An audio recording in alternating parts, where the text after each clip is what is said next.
Greg, thank you for being here. Lori, it's good to be here. We want everyone to understand the arguments Riley Strain's family is making. To bring you up to date, the 22-year-old was on a fraternity trip visiting Nashville from Missouri, apparently lost his way after being asked to leave a bar, and then he disappeared. The family, Greg, is suing the fraternity, actually naming a lot of his brothers, as they're called. How does that work? The family, almost a year to the day, has filed a wrongful death lawsuit in Circuit Court in Missouri, and they're saying that the fraternity, the chapter advisors, and the officers, along with his friends and brothers, were negligent.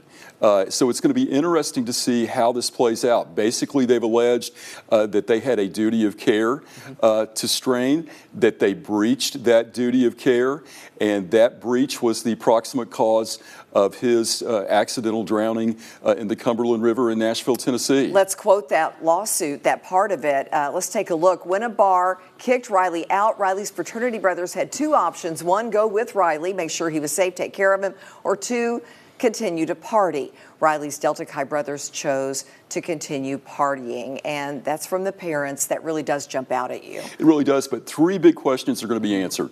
The fraternity, they have their own policies, procedures, handbooks. Did they breach that standard of care by allowing the members to charter a bus and consume alcohol, Jell-O shooters, other items on the way from Missouri to Nashville? Second, did the chapter advisors fail to supervise or train the fraternity on how to be alcohol safety aware, and specifically on a road trip of this nature?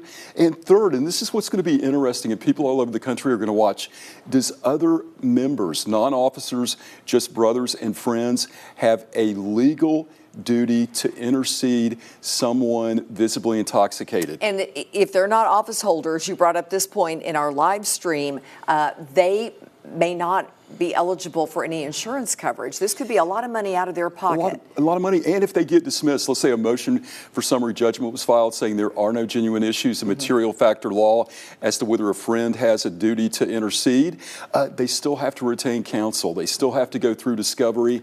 They still have to spend money, but the emotional scar that that's going to do as this lawsuit weaves its way through the legal system. But really interesting questions: is the fraternity responsible, the advisors responsible, or his friends? What do you think? Is this going to hold up, or do you think it'll be dismissed?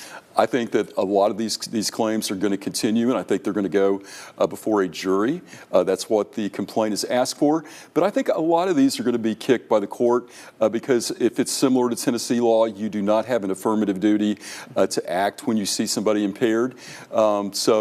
It is a tragedy that continues to this day, but it'll be interesting, and we'll watch how this unfolds in Missouri. All right, Greg, thank you. Lori, Greg, thank you. And if you have a legal question, send it to AskIsaacs@WAT.com. And remember, we talk with Greg every Wednesday at 5:30 right here on Channel 6. And for a deeper conversation, tune into WATE.com each Wednesday at 2:30.